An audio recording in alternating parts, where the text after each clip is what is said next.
Welcome back to my channel, Era Elfriana Sitanggang. Kali ini saya dan teman-teman akan berbagi mengenai renungan bagaimana kita menyikapi atau memandang kejadian kebakaran yang ada di Los Angeles. Di samping apa sebab akibatnya, kali ini akan Era sampaikan pribadi dari cara pandang Era menanggapinya. Kita pasti bersedih dan ada rasa takut, khawatir, dimana awal tahun 2025 kita justru menerima kabar atau berita-berita baik itu kecelakaan pesawat, kebakaran, banjir di beberapa daerah kayak gitu. Nah, tapi Era mau kita di sini yang menonton video ini sama-sama memiliki pengharapan serta percaya bahwa segala sesuatu indah pada waktunya. Dan masa depan sungguh ada dan harapan tidak akan pernah mengecewakan, bahkan tidak akan pernah hilang. Nah, Tuhan itu adalah Tuhan yang maha baik, maha adil, hakim atas segala perbuatan kita, dan Dia adalah Allah yang pengasih dan penyayang. Kita dapat melihat atau percaya bahwa segala sesuatu Tuhan izinkan terjadi itu adalah atas kehendak Tuhan. Sebagai manusia dan ciptaan Tuhan yang memiliki akal dan budi, kita harus dapat menyadari bahwa tanpa Tuhan kita bukan siapa-siapa, dan segala yang kita miliki adalah atas izin Tuhan, yang dimana berkat yang Tuhan berikan kepada kita ada berkat orang lain yang Tuhan titipkan melalui hidup kita, dan kita harus menyadari itu. Jadi bukan karena hebat kita, bukan karena kemampuan kita sendiri. Jadi jangan bersandar pada pengertian kita sendiri, tapi tetap mengerti dan dengar-dengaran apa yang Tuhan mau dari hidup kita. Contoh untuk perlindungan diri kita, bahkan dalam keadaan apapun, kita hanya dapat mempersembahkannya dan menyadari bahwa Tuhan mempunyai hak dan kehendak serta kuasa untuk Tuhan yang memberi, Tuhan yang mengambil. Ingat kisah Ayub.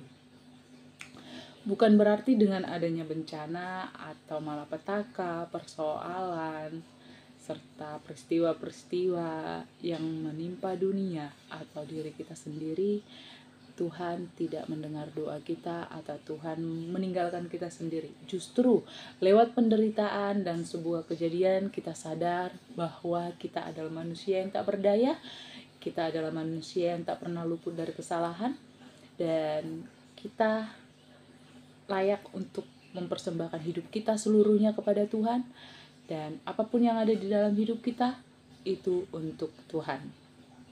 Dan dari sini mari kita belajar sama-sama dan menyadari bahwa masa-masa sekarang adalah masa-masa di mana Tuhan mau kita semakin dekat dan mengenal Dia, bahkan membawa kabar gembira kepada banyak orang melalui hidup kita.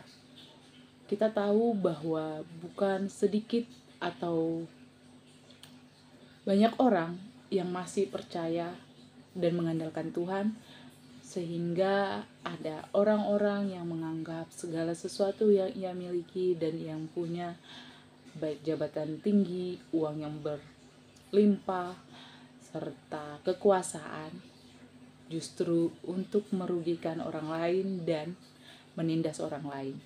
Padahal justru dengan jabatan, uang yang berlimpah, serta profesi atau pengaruh yang ada seharusnya dapat mensejahterakan banyak orang dan membuat sukacita dan rasa aman serta damai sejahtera dengan segala kebenaran dan keadilan Dan saya mau kita merenungkan firman Tuhan yang tertulis dalam Mazmur 92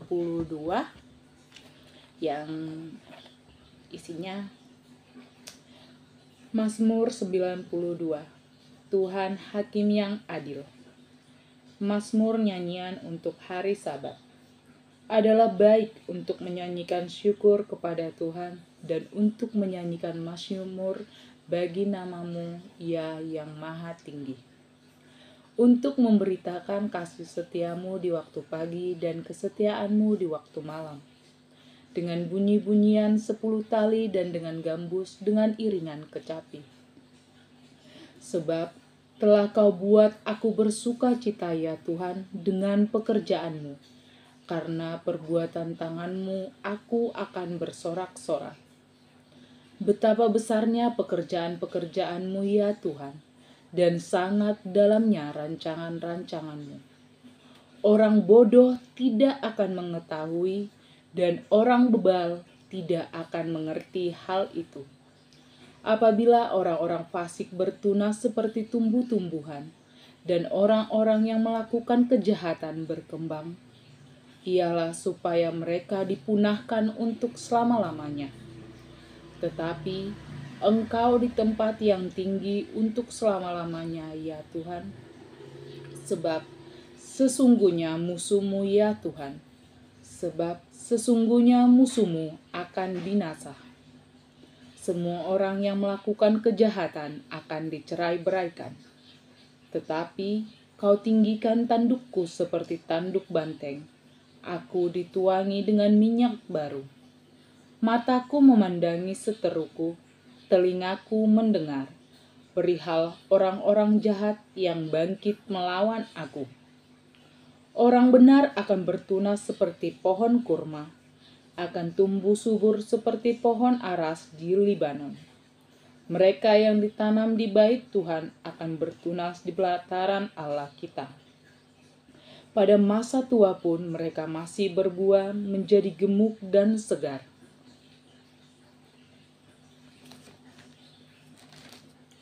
Untuk memberitakan bahwa Tuhan itu benar, bahwa Ia gunung batuku dan tidak ada kecurangan padanya. Demikianlah sabda Tuhan, syukur kepada Allah. Nah, teman-teman, kita harus menyadari bahwa Tuhan itu adalah hakim yang adil. Jadi, kita harus dapat mempertanggungjawabkan segala perbuatan kita, baik melalui kata-kata yang keluar dari mulut kita, bahkan tindakan-tindakan kita. Bukan berarti orang-orang kecil, orang-orang yang tertindas, bahkan orang-orang yang mengalami perbuatan kejahatan dari orang-orang yang melakukan kejahatan, Tuhan tidak melihatnya. Dan percayalah, doa orang-orang yang tertindas, yang mengalami ketidakadilan, dan bahkan menerima perbuatan-perbuatan di luar kebenaran, Tuhan akan mendengar doa mereka. Bukan berarti Tuhan akan menghukum orang yang berbuat dosa atau kejahatan.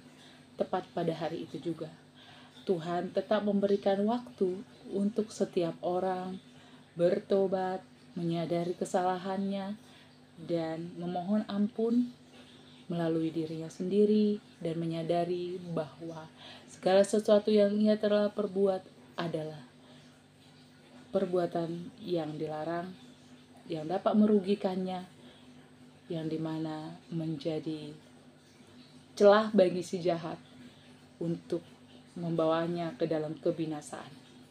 Dan upah dosa adalah maut. Jadi, untuk kita semua, di sepanjang tahun 2025 ini, tetap percaya dan andalkan Tuhan. Jangan pernah kompromi atas apa yang terjadi.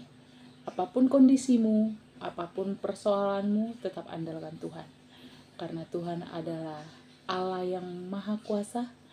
Dia Raja segala raja, dan tidak ada yang lebih besar daripada Yesus. Tuhan Yesus memberkati.